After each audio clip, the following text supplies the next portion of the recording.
गिलगित बल्तिस्तान के अवाम से बेदारी कौम ऑर्गेनाइजेशन बल्तिस्तान की अपील। इलेक्शन में अखलाक, इत्तेहाद और बर्दाश्त का मुजाहरा करें।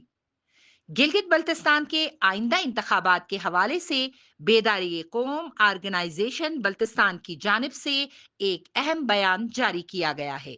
बयान में कहा गया है कि बुलंद मर्तबा कौमें वक्ती मुश्किलात से मुतासिर जरूर होती हैं, मगर अपनी असल अजमत और वक़ार कभी नहीं खोती। वाइस चेयरमैन कर्रार करीमी ने अपने पैगाम में कहा कि इलेक्शन जमहूरियत का हुस्न है। इसका मकसद नफरत या इल्जाम तराशी नहीं, बल्कि अवामी खिदमत और तरक्की है।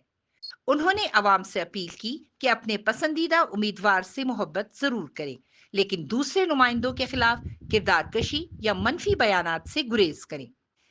बयान में कहा गया है कि सियासी वाबस्तगियां वक्ती होती हैं, मगर रिश्ते और भाईचारा हमेशा के लिए। इसलिए इख्तलाफ राय को दुश्मनी में तब्दील ना किया जाए।